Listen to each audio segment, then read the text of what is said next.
ತತ್ಸತ್. ಜ್ಞಾನಗಮ್ಯ ಅಂತರ್ಜಾಲ ವಾಹಿನಿ ಅಪೂರ್ವವಾದ ಗ್ರಂಥದ ಪ್ರಸ್ತುತಿಯನ್ನು ಮಾಡಿ ಅಂತ ಹೇಳಿದೆ. ಅದರ ಹಿನ್ನೆಲೆಯಲ್ಲಿ ಧ್ಯಾನಮಾಲಾ ಅಂತನ್ನುವ ನಾರಾಯಣ ಪಂಡಿತಾಚಾರ್ಯರ ಅಪರಿಚಿತ ಕೃತಿಯನ್ನು ನಿಮ್ಮ ಮುಂದೆ ಇಡುವ ಪ್ರಯತ್ನವನ್ನು ನಾನು ಮಾಡ್ತಾ ಇದ್ದೇನೆ. ನಾರಾಯಣ ಪಂಡಿತಾಚಾರ್ಯರ 2 ಕೃತಿಗಳು ಅತ್ಯಂತ ಅಪೂರ್ವವಾಗಿ ಲೋಕದ ಮುಂದೆ ಬೆಳಕು ಕಂಡಿದೆ. ಆ ಬೆಳಕಿಗೆ ಕಾರಣರಾದವರು ಗೋವಿಂದ ಪಂಡಿತಾಚಾರ್ಯರು. ಆ ಧ್ಯಾನಮಾಲಾ ಧ್ಯಾನದ ಪ್ರಕ್ರಿಯೆಯನ್ನು, ಧ್ಯೇಯನಾದ ಪರಮಾತ್ಮನನ್ನು ಹೇಳುವಂತಹ ಅತ್ಯಂತ ಪುಟ್ಟ ಕೃತಿ. ಕೃಷ್ಣಮಾಲಾ ಮಹಾಭಾರತ ತಾತ್ಪರ್ಯ ನಿರ್ಣಯದಲ್ಲಿ ನಿರೂಪಿಸಿದ ಕೃಷ್ಣನ ಕಥೆಯನ್ನು ಕ್ರಮವಾಗಿ ನಿರೂಪಿಸುವ ಪುಟ್ಟ ಕೃತಿ. ಕೃಷ್ಣನ ಚರಿತ್ರೆಯನ್ನು ಅನುಸಂಧಾನ ಮಾಡುವವರು ದಿವಸ ಪಾರಾಯಣ ಮಾಡಬೇಕಾದದ್ದು ಕೃಷ್ಣಮಾಲಾ. ಧ್ಯಾನದ ಪ್ರಕ್ರಿಯೆಯನ್ನು ಚಿಂತಿಸಬೇಕಾದವರು ಆಶ್ರಯಿಸಬೇಕಾದ ಕೃತಿ ಧ್ಯಾನಮಾಲಾ. ಆ ಧ್ಯಾನಮಾಲಾದ ಶ್ಲೋಕ ಮತ್ತು ಅದರ ಅರ್ಥ ನಿರೂಪಣೆಯನ್ನು ನಿಮ್ಮ ಮುಂದೆ ಇಡ್ತಾ ಇದ್ದೇನೆ. ಅನೇಕ ಜನ್ಮ ಸಂಚಿತ ಪ್ರಭೂತ ಪುಣ್ಯ ನಿರ್ಮಿತಂ ಶರೀರಮೀದೃಶಂ ಭವೇತ್ ಕುತೋನ್ಯಥಾರತಿರ್ಹರೌ. ಅನೇಕ ಜನ್ಮದ ಪುಣ್ಯದಿಂದ ಈ ಮನುಷ್ಯ ದೇಹ ಬಂದಿದೆ. ಇದರಲ್ಲಿಯೂ ಪುಣ್ಯದ ಫಲವಾಗಿ ಪರಮಾತ್ಮನಲ್ಲಿ ಭಕ್ತಿ ಅಥವಾ ಜಿಜ್ಞಾಸೆ ಮೂಡುತ್ತೆ. ದೇವರು ಈ ದೇಹವೆಂಬ ಅನುಗ್ರಹವನ್ನು ನಮಗೆ ಮಾಡಲಿಲ್ಲ ಅಂತಾದರೆ ದೇವರನ್ನು ಪ್ರೀತಿಸುವುದೆಂತು? ಅದ ಪ್ರಪದ್ಯ ಸಾಧವ ಪ್ರಸಾದಯಂತಿ ಮಾಧವಂ ಸದಾಗಮೈಸ್ಸು ಯುಕ್ತಿಭಿ ಸುನಿಷ್ಠಯಾ ಚ ಭಕ್ತಿಭಿ. ಅದ ಪ್ರಪದ್ಯ, ಈ ಶರೀರವನ್ನು ಹೊಂದಿಯೇ ಎಲ್ಲ ಸಜ್ಜನರು ಪರಮಾತ್ಮನನ್ನು ಒಲಿಸುತ್ತಾರೆ. ಈ ಶರೀರದ ಮಾಧ್ಯಮದಲ್ಲಿ ವೇದ, ಯುಕ್ತಿ, ನಿಷ್ಠೆ, ಭಕ್ತಿ ಇವುಗಳನ್ನು ಸಲಕರಣೆಯಾಗಿಸಿಕೊಂಡು ದೇವರ ಕಡೆಗೆ ಸಾಗುತ್ತಾರೆ. ದಾರಿ ಇದೆ, ವಾಹನ ಇಲ್ಲ ಅಂದರೆ ಗುರಿ ಮುಟ್ಲಿಕ್ಕಾಗಲ್ಲ. ವಾಹನ ಯಾವುದು ಅಂತಂದರೆ ಈ ದೇಹ, ದಾರಿ ಯಾವುದು ಅಂತಂದರೆ ಸದಾಗಮ, ಯುಕ್ತಿ, ನಿಷ್ಠೆ ಮತ್ತು ಭಕ್ತಿ. ವಯಂ ಚ ದೈವಯೋಗತಃ ಪ್ರತೀಕಮೀದೃಶಂ ಗತಾಃ ಯತಾಮಹೇ ಮನೋವಚ ಪ್ರವೃತ್ತಿಭಿಸ್ಸು ವೃತ್ತಿಭಿ. ನಮ್ಮ ಸಂಕಲ್ಪ ಹೇಗಿರಬೇಕು? ನಮ್ಮ ಸಂಕಲ್ಪ ಇಷ್ಟು ವಿನೀತವಾಗಿ ಇರಬೇಕು. ವಯಂ ಚ ದೈವಯೋಗತಃ, ದೇವರ ಸಂಕಲ್ಪದಿಂದ ಈದೃಶಂ ಪ್ರತೀಕಂ ಗತಾಃ, ಈ ತರಹದ ಪ್ರತೀಕ ದೇಹವನ್ನು ನಾವು ಹೊಂದಿದ್ದೇವೆ. ನಮ್ಮ ಮನಸ್ಸು, ಮಾತು ಮತ್ತು ದೇಹದ ಕ್ರಿಯೆಗಳ ಮೂಲಕ ಯತಾಮಹೆ ನಾವು ಪ್ರಯತ್ನ ಪಡ್ತೇವೆ. ದೇವರೇ, ನಿನ್ನನ್ನು ಕಂಡುಕೊಳ್ಳುವಲ್ಲಿ ನೀನೇ ಅನುಗ್ರಹ ಮಾಡಬೇಕು ಅಂತ ಸಂಕಲ್ಪ ಮಾಡಬೇಕು. ಸಂಕಲ್ಪ ಮಾಡಿದ ಕೂಡಲೇ ಆಗೋದಿಲ್ಲ. ನಮ್ಮ ಮನಸ್ಸು ಧ್ಯಾನಕ್ಕೆ ಕುಳಿತ ಕೂಡಲೇ ಬುಚುಗುಡುವ ಚರಂಡಿಯಂತೆ ಆಗೋದೆಲ್ಲರ ಅನುಭವಕ್ಕೆ ಬಂದಿರುತ್ತೆ. ಕಣ್ಣು ಮುಚ್ಚಿದ ಕೂಡಲೇ ಒಳಗಡೆಯ ಚರಂಡಿ ಓಪನ್ ಆಗುತ್ತೆ. ದೇವರನ್ನ ಚಿಂತನೆಯೇ ಮಾಡಲಿಕ್ಕಾಗಲ್ಲ. ಅದಕ್ಕೇನು ಮಾಡೋದು? ನಾರಾಯಣ ಪಂಡಿತರು ಹೇಳ್ತಾರೆ, ಅನಾದಿ ಕರ್ಮ ವಾಸನ ನಿರಂತರಾನುಬಂಧನಂ ನೃಸಿಂಹ ಪಾವಕೆ ಮನೋ ನಿಮಜ್ಜ ಭಸ್ಮ ಸಾತ್ಕುರು ಅಂತ. ಅನಾದಿ ಕರ್ಮ ವಾಸನ, ನಿರಂತರವಾದ ವಾಸನ. ವಾಸನ ಅಂದರೆ ಇಂಪ್ರೆಷನ್. ಹೋದ ಜನ್ಮದ ವಾಸನೆಯೆಲ್ಲ ಈಗ ಬಂದು ಕಾಡುತ್ತೆ. ಅದರಿಂದಾಗಿ ನರಸಿಂಹನೆಂಬ ಬೆಂಕಿ ಆ ಮನಸ್ಸಿನ ವಾಸನೆಗಳನ್ನು ಸುಡ್ತಾ ಇದೆ ಅಂತ ಚಿಂತನೆ ಮಾಡಬೇಕು. ನರಸಿಂಹನೆಂಬ ಬೆಂಕಿಯಲ್ಲಿ ಪ್ರಾರ್ಥನೆ ಮಾಡಬೇಕು, ಸುಟ್ಟು ಬಿಡು ಅಂತ. ಇದನ್ನು ಸ್ವಾಮಿ ರಾಮರೂ ಕೂಡ ಹೇಳ್ತಾರೆ. ನಮ್ಮ ಪರಂಪರೆಯಿಂದ ಬಂದದ್ದು ನಮ್ಮ ಅತ್ಯಂತ ಕೆಟ್ಟ ಆಲೋಚನೆಗಳೇನಿದೆ, ಕಣ್ಣು ಮುಚ್ಚಿದ ಕೂಡಲೇ ನಾವು ಕಲ್ಪಿಸಿಕೊಂಡ ಮೂರ್ತಿಯ ವಿಕೃತಿಯೇ ಆಗಿಬಿಡುತ್ತದೆ. ವೇದವ್ಯಾಸರನ್ನು ಚಿಂತನೆ ಮಾಡಬೇಕಾದ್ರೆ ಯಾವುದ್ಯಾವುದೋ ಮುಖ ಬಂದು ಕೂಡುತ್ತೆ, ಅಥವಾ ಅಂಗಾಂಗಗಳಲ್ಲಿ ವೈಕಲ್ಯ ಅನ್ನೋದು ಕಾಣುತ್ತೆ. ಅದು ವೇದವ್ಯಾಸರದ್ದಲ್ಲ, ನಮ್ಮ ಮನಸ್ಸಿನ ವಾಸನೆಯದ್ದು. ಅದರಿಂದಾಗಿ ಇಲ್ಲಿ ದೇವತೆಯನ್ನು ಚಿಂತಿಸಿ, ನರಸಿಂಹನೆಂಬ ಬೆಂಕಿಯನ್ನು ಚಿಂತಿಸಿ, ಆ ಎಲ್ಲವನ್ನ ಕೆಟ್ಟ ಆಲೋಚನೆಗಳನ್ನು ಇದರಲ್ಲಿ ಹೋಮ ಮಾಡ್ತಾ ಇದ್ದೇನೆ ಅಂತ ತಿಳಿದಾಗ ಅದು ಕಾಡೋದಿಲ್ಲ ಅನ್ನೋದನ್ನು, ಸಾಧಕರಿಗೆ ಬೇಕಾದದ್ದನ್ನು ಪಂಡಿತಾಚಾರ್ಯರು ಕೊಟ್ಟಿದ್ದಾರೆ. ಅಶೇಷ ಕಲ್ಮಷಕ್ಷಯಾತ್ ತತಃ ಪ್ರಬೋದಯೋ ಭವೇತ್ ಅಥಾಪಿ ಭಕ್ತವತ್ಸಲೋ ಹರಿಪ್ರಸಾದ ಮೃಚ್ಛತಿ. ಈ ತರಹ ಎಲ್ಲ ಕಲ್ಮಶ ನಾಶ ಆದಾಗ ಪ್ರಬೋದಯೋ ಭವೇತ್, ಒಳಗಿನ ಬೆಳಕು ಕಾಣಿಸಿಕೊಳ್ಳಿಕ್ಕೆ ಶುರು ಆಗುತ್ತೆ. ಅಂದರೆ ದೇವರು ಅನುಗ್ರಹ ಮಾಡಲೇಬೇಕು. ದೇವರು ಅನುಗ್ರಹ ಮಾಡಿದ್ರೇ ಈ ತರಹದ ಮನಸ್ಸಿನ ಕೆಟ್ಟ ವಾಸನೆಗಳ ದಾಹ ಅನ್ನೋದನ್ನು ಪಂಡಿತಾಚಾರ್ಯರು ನಿರೂಪಣೆ ಮಾಡ್ತಾರೆ. ಸದಾಗಮೈ ಸಮನ್ವಯಾತ್ ಸದೋದಿತಾ ಗುಣಾ ಹರೇಃ ನ ಯುಕ್ತಯೋ ನ ಚಾಗಮಾಃ ವಿರೋದ್ಧುಮೀಶತೆ ಪರೇ. ಈ ತರಹ ಚಿಂತನೆ ನಮ್ಮಲ್ಲಿ ಮೂಡಬೇಕಾದರೆ ಸದಾಗಮಗಳ ಸಮನ್ವಯ ಆಗಬೇಕು. ಅಂದರೆ ಇವುಗಳ ಸಂಬಂಧ ಏನು, ದೇವರಿಗೂ ಈ ಆಗಮಗಳಿಗೂ ಏನು ಸಂಬಂಧ, ಆಗಮಗಳು ಹೇಳುವ ಗುಣಗಳು ದೇವರಲ್ಲಿ ಹೇಗಿವೆ, ಇವುಗಳನ್ನು ಚಿಂತನೆ ಮಾಡಬೇಕು. ಯುಕ್ತಿ ಆಗಲಿ ವೇದ ಆಗಲಿ ದೇವರ ಗುಣಗಳನ್ನು ಅಲ್ಲಗೆಳೆಯುವುದಿಲ್ಲ. ಅದು ಯುಕ್ತಿ ಒಳ್ಳೆಯದಾಗಿರಬೇಕು, ವೇದ ಸರಿಯಾಗಿ ಅರ್ಥ ಆಗಿರಬೇಕು. ಆ ಗುಣಗಳನ್ನು ಚಿಂತನೆ ಮಾಡೋದು. ವಸ್ತುತಃ ದೇವರ ಉಪಾಸನೆ ಆರಂಭದಲ್ಲಿ ಎರಡು ರೀತಿ. ದೇವರು ಆನಂದ ಇತ್ಯಾದಿ ಗುಣಗಳನ್ನು ಚಿಂತನೆ ಮಾಡೋದು ಒಂದು ರೀತಿ. ಆ ಗುಣವೇ ಆಕಾರವನ್ನು ಪಡೆದಾಗ ಹೇಗಿರುತ್ತೆ ಅನ್ನೋದು ಇನ್ನೊಂದು ರೀತಿ. ಆ ಎರಡೂ ಹಂತಗಳನ್ನು ನೀವು ಮಾಡಿ ನೋಡಬೇಕು. ನಾವಿಲ್ಲಿ ಹೇಳಲಿಕ್ಕೆ ಕಷ್ಟ. ಹರೇ ಪ್ರಬೋಧ ಸಂಭವೋ ವಿರಕ್ತಿ ಭಕ್ತ್ಯುಪಾಸ್ತಿಭಿ. ವಿರಕ್ತಿಯಿಂದಲೂ ಭಕ್ತಿಯಿಂದಲೂ ಶಾಸ್ತ್ರದ ನಿರಂತರ ಚಿಂತನೆಯಿಂದಲೂ ಪರಮಾತ್ಮನ ಅರಿವು ಉಂಟಾಗತ್ತೆ. ಸ್ವಲ್ಪವಾದರೂ ವಿರಕ್ತಿ ಬೇಕು. ವಿರಕ್ತಿ ಅಂದರೆ ಭೋಗ ಮಾಡದೆ ಕೂತ್ಕೊಳ್ಳೋದಲ್ಲ, ಭೋಗದಲ್ಲಿ ದೇವರ ಪ್ರಸಾದ ಅಂತನ್ನುವ ಚಿಂತನೆಯೂ ಹೌದು. ನಾನು ಭೋಗ ಮಾಡಲ್ಲ ಅಂದ ಮಾತ್ರಕ್ಕೆ ಭೋಗ ಬರೋದಿಲ್ವೇ? ಶಬ್ದ ಸ್ಪರ್ಶ ರೂಪರಸಗಳನ್ನು ನಾನು ಅನುಭವಿಸುವುದಿಲ್ಲ ಅಂತ ದೂರ ತಳ್ಳಬಹುದು, ಆದರೆ ಶಬ್ದವನ್ನು ಅನುಭವಿಸಲೇಬೇಕಾಗತ್ತೆ. ರೂಪವನ್ನು ಎದುರುಗಡೆ ಇರೋದನ್ನು ನೋಡಲೇಬೇಕಾಗತ್ತೆ, ಶಬ್ದವನ್ನು ಕೇಳಲೇಬೇಕಾಗತ್ತೆ, ಪರಿಮಳವನ್ನು ಮೂಗು ಸ್ವೀಕಾರ ಮಾಡಲೇಬೇಕಾಗತ್ತೆ. ಅದರಿಂದಾಗಿ ವಿರಕ್ತಿ ಎಂದರೆ ಇವುಗಳನ್ನೆಲ್ಲ ತೊರೆದು ಓಡಿ ಹೋಗೋದು ಅಂತಲ್ಲ. ಇವುಗಳಿದ್ದಾಗಲೂ ಇವುಗಳ ಮಿತಿಯನ್ನು ತಿಳಿದು ಮನಸ್ಸನ್ನು ನಿಗ್ರಹದಲ್ಲಿ ಇಟ್ಟುಕೊಳ್ಳೋದು, ಈ ಪ್ರಪಂಚದಲ್ಲಿ ತನ್ನನ್ನು ತಾನು ಕಳೆದುಕೊಳ್ಳದೇ ಇರೋದು ವಿರಕ್ತಿಯ ಫಲ. ಭಕ್ತಿ ದೇವರ ಮಹಿಮೆಯನ್ನು ಅನುಸಂಧಾನ ಮಾಡ್ತಾ ಇರೋದು. ನೀವು ಜಗಳ ಆಡಿ ದೇವರಲ್ಲಿ, ನಿಮ್ಮ ಮನಸ್ಸಿನ ಒಳಗಡೆಯೇ ಆಡಿ. ಉಪಾಸ್ತಿಭಿಹಿ, ಅದಕ್ಕೆ ಅನುಗುಣವಾಗಿ ದೇವರ ಶಾಸ್ತ್ರದ ಚಿಂತನೆ. ನಿಜಾಪರೋಕ್ಷ ಭಾಗಿನಃ, ಈ ರೀತಿ ಮಾಡಿ ದೇವರ ಅರಿವನ್ನು ಪಡೆದು ಕ್ರಮೇಣ ದೇವರನ್ನು ನೀವು ನಿಮ್ಮ ಒಳಗಡೆ ಇರುವ ದೇವರನ್ನು ನೋಡಿದಾಗ ಶ್ರುತೇರಯಂ ಪ್ರಮೋಚಯೇತ್, ನಿಮ್ಮನ್ನು ಸಂಸಾರದಿಂದ ಅವನು ಬಿಡಿಸ್ತಾನೆ. ಇತಿ ಮಮರ್ಥ ಮಂಜಸ ಮನಸ್ಸದೈವ ಭಾವಯ ತ್ವಮಂಗವಾಗನ ಕುಲಂ ವಿಚಾರಯಸ್ವ ಶಾಸ್ತ್ರತಃ. ಇದನ್ನು ನಿಮ್ಮ ಮನಸ್ಸಿಗೆ ನೀವು ಯಾವಾಗಲೂ ಹೇಳ್ಕೊತಾನೇ ಇರಿ. ಅದನ್ನು ಹೇಳ್ಕೊಳ್ಳಿಕ್ಕಾಗಿ ಶಾಸ್ತ್ರವನ್ನು ಅನುಸಂಧಾನ ಮಾಡಿ ಅಂತ ಹೊರಗಡೆಯ ಒಂದು ಪ್ರಕ್ರಿಯೆಯನ್ನು ಹೇಳಿ ಪಂಡಿತಾಚಾರ್ಯರು ಒಳಗಡೆ ಕರ್ಕೊಂಡು ಹೋಗ್ತಾರೆ.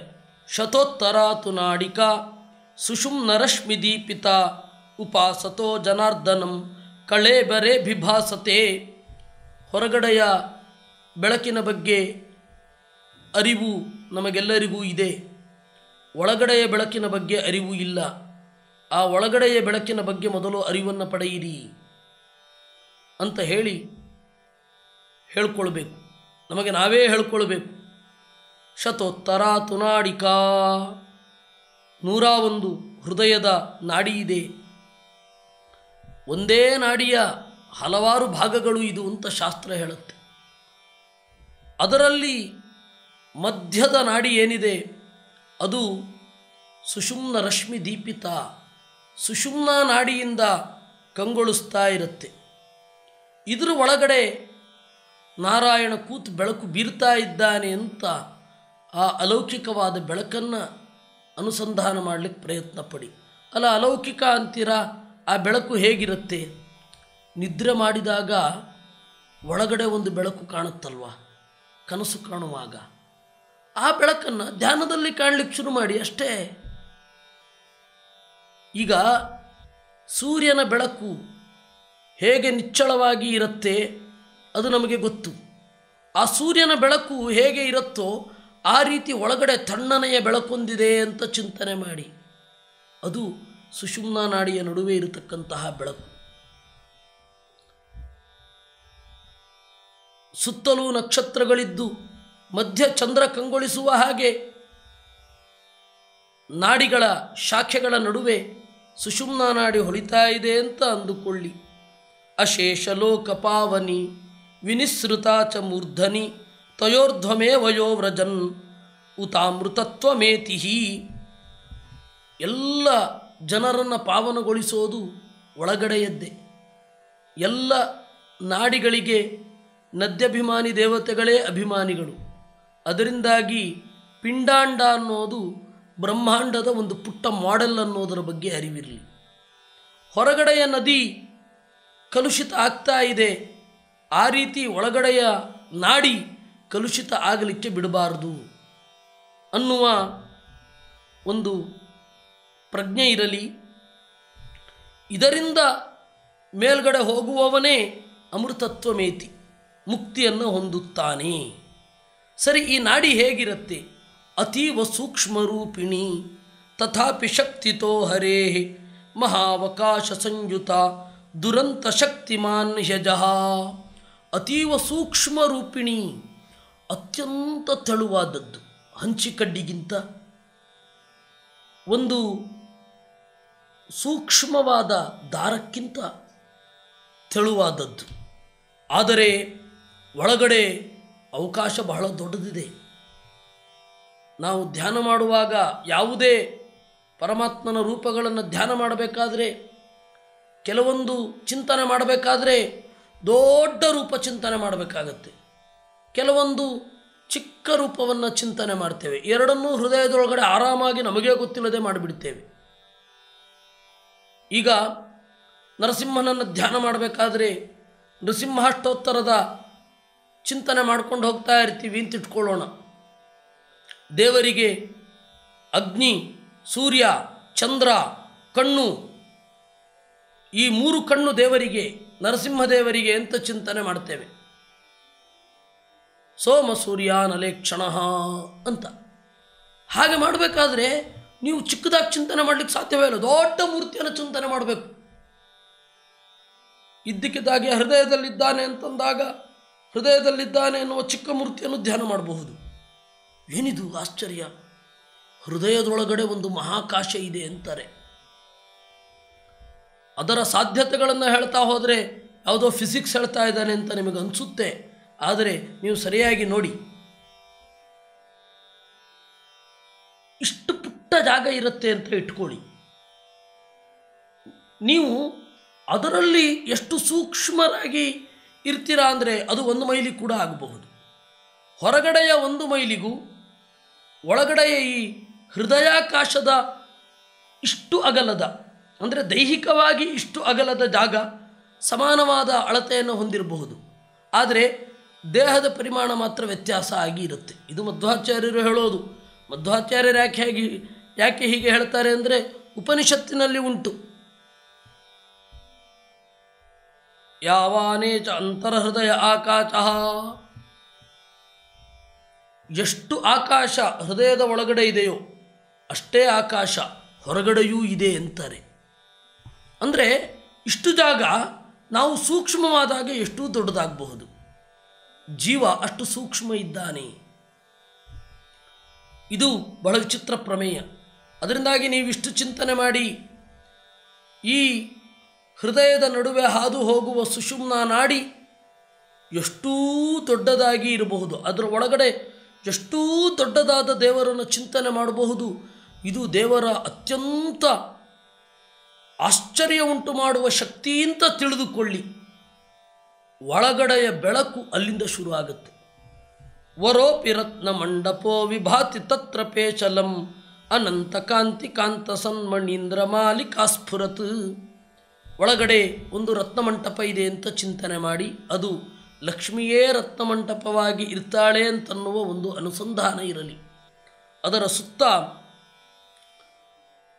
ಮಣಿಮಾಲಿಕೆ ಇರುತ್ತೆ. ಅಮಂದ ಸೌರಭಸ್ಮಿತ ಪ್ರಸೂನ ದಾಮಪಾಳಿಭಿ ಅಗತ್ವರೋರು ಕಾಂತಿ ಭಿಕ್ಷರತ್ ಸುಧಾಭಿರುಲ್ಲಸನ್. ಪರಿಮಳ ಬೀರುವ ಹೂವು ಅದರ ಒಳಗಡೆ ಇದೆ ಅಂತ ಚಿಂತನೆ ಮಾಡಿ. ಧ್ಯಾನದಲ್ಲಿಯೂ ಕೂಡ, ಒಳಗಡೆಯ ಪ್ರಪಂಚದಲ್ಲಿಯೂ ಕೂಡ ನಾವೊಂದು ವಸ್ತುವನ್ನು ಚಿಂತನೆ ಮಾಡಿದಾಗ ಅದರ ಪರಿಮಳವನ್ನು ನಾವು ಆಸ್ವಾದಿಸಬಹುದು. ಅದರ ಬಗ್ಗೆ ಎಚ್ಚರಿಕೆ ಇರಲಿ. ವಿಪಾಪ್ಮತಾಂಚ ದಭ್ರತಾಂ ಪರಸ್ಯ ವೇಶ್ಮಭೂತತಾಂ ಪುರಸ್ಯ ಮಧ್ಯ ಸಂಸ್ಥತಾಂ ಮನೀಷಿಣಃ ಶ್ರುತೌ ಸ್ಫುಟಂ. ಅದರ ಒಳಗಡೆ ದೇವರಿದ್ದಾನೆ. ಅವನು ವಿಪಾಪ್ಮ, ಅವನಿಗೆ ಯಾವುದೇ ಪಾಪ ಇಲ್ಲ. ಅತ್ಯಂತ ಸಣ್ಣ ಮೂರ್ತಿಯಾಗಿ ಹೃದಯದ ಒಳಗಡೆ ಇದ್ದಾನೆ ಅಂತ ಹೇಳಿ, ಈ ಹೃದಯದ ಒಳಗಡೆ ದೇವರಿದ್ದಾನೆ ಅಂದರೆ ಈ ದೇಹ ದೇವರ ಮನೆ ಅಂತನ್ನುವ ಚಿಂತನೆ. ಈ ದೇಹವೆಂಬ ಪಟ್ಟಣದ ಮಧ್ಯದಲ್ಲಿ ದೇವರು ನೆಲೆಗೊಂಡಿದ್ದಾನೆ ಅನ್ನುವ ಚಿಂತನೆ ಇದು ವೇದದಲ್ಲಿ ಸ್ಫುಟವಾಗಿ ಇದೆ. ನನ್ನ ಮನಸ್ಸಿಗೆ ಅದು ಬರಲಿ ಅಂತ ಚಿಂತನೆ ಮಾಡಿ. ಉದಾಹರಂತಿ ಯಾನ್ ಗುಣಾನ್ ತದೇ ತದುತ್ತಮೋತ್ತಮಂ ಹೃದಂಬುಜಂ ದಿವಾಕರ ಪ್ರಕಾರ ದೀಧಿತಿ ಜ್ವಲತ್. ಈ ಹೃದಯವೆಂಬ ಕಮಲ ಹೀಗೆ ಅರಳಿದೆ, ಅಲ್ಲಿ ದೇವರು ಇದ್ದಾನೆ ಅಂತನ್ನುವ ಚಿಂತನೆ ಇರಲಿ. ಅಮುಷ್ಯಕರ್ಣಿಕಾಪುಟೆ ಸುದೀಪ್ತರತ್ನ ವಿಷ್ಟರಂ ಚಕಾಸತಪ್ಪರಪ್ಪುಮಾನಧಿಷ್ಠಿತೋತಿಶೋಭನಂ. ಈ ಹೃದಯ ಕಮಲದ ನಡುವೆ ದೇವರು ನೆಲೆಗೊಂಡಿದ್ದಾನೆ ಅನ್ನುವ ಚಿಂತನೆ ಇರಲಿ. ದೇವರಲ್ಲಿ ಕಾಂತಿ ಇದೆ, ಆದರೆ ಅದು ಸುಖವನ್ನು ನೀಡುವ ಕಾಂತಿ. ಸಾವಿರಾರು ಸೂರ್ಯರಂತೆ ದೇವರು ಕಾಂತಿಯನ್ನು ಹೊಂದಿದ್ದಾನೆ ಎಂದಾಗ ಹೃದಯ ಬಿರಿಯುತ್ತೋ ಅಂತ ಚಿಂತನೆ ಮಾಡಬೇಡಿ. ಆ ದೇವರ ಕಾಂತಿ ಅಂತನ್ನೋದು ಉಪನಿಷತ್ತಿನಲ್ಲಿ ಹೇಳಿದ ಹಾಗೆ ತಣ್ಣಗಿನ ಬೆಳಕು. ಒಂದು ರಹಸ್ಯವನ್ನು ನಿಮ್ಮ ಮುಂದೆ ಹಂಚಿಕೊಳ್ಳಿಕ್ಕೆ ಇಷ್ಟಪಡ್ತೇನೆ. ದೇವರ ಮೂರ್ತಿಯನ್ನು ಚಿಂತನೆ ಮಾಡಿದ್ದರ ಪ್ರಕ್ರಿಯೆ ಯಶಸ್ವಿಯಾಯಿತು ಅಂತ ಯಾವಾಗ ಗೊತ್ತಾ ಅನಿಸೋದು? ಒಳಗಡೆ ಮನಸ್ಸು ತಣ್ಣಗಾದಾಗ ಅದು ಯಶಸ್ವಿಯಾಗಿದೆ ಅನ್ನೋದರ ಕುರುಹು. ಇನ್ನೂ ಹಲವಾರು ಕುರುಹುಗಳಿದೆ. ಅಸಂಖ್ಯ ಬಾಲ ಭಾಸ್ಕರ ಅರುಣ ಪ್ರಭೂತ ತೇಜಸಂ ತಮೇತಮಕ್ಷರಂ ಮನೋ ವಿಚಿಂತಯಸ್ವ ಸಂತತಂ. ಈ ತರಹದ ಎಂದೂ ನಾಶವಿಲ್ಲದ ಪರಮಾತ್ಮನನ್ನು ಮನಸ್ಸೇ ಚಿಂತಿಸುವಂತ ಹೇಳ್ತಾ ಇರಬೇಕು. ಹೀಗೆ ಧ್ಯಾನ ಪ್ರಕ್ರಿಯೆಯ ಅರ್ಧ ಭಾಗಕ್ಕೆ ನಾವು ಬಂದಿದ್ದೇವೆ. ಧ್ಯಾನಮಾಲಾದ ಉಳಿದ ಚಿಂತನೆಯನ್ನು ಮುಂದಿನ ಸಂಚಿಕೆಯಲ್ಲಿ ಮಾಡೋಣ. ಕೃಷ್ಣಾರ್ಪಣಮಸ್ತು.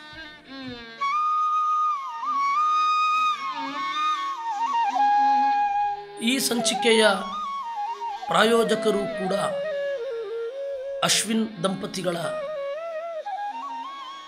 ಸಹಯೋಗದಲ್ಲಿ ನಡೆದಿದೆ. ಅವರ ಮಗಳು ಅನಘಾಂತನ್ನುವ ಆ ಪುಟ್ಟ ಹುಡುಗಿಗೆ ಈ ಧ್ಯಾನಮಾಲಾದಲ್ಲಿ ಹೇಳಿದ ಧ್ಯಾನ ಮಾಡುವ ಬುದ್ಧಿಯನ್ನು ದೇವರು ಕೊಡಲಿ ಅಂತ ನಮ್ಮೆಲ್ಲರ ಬಯಕೆ. ಕೃಷ್ಣಾರ್ಪಣಮಸ್ತು.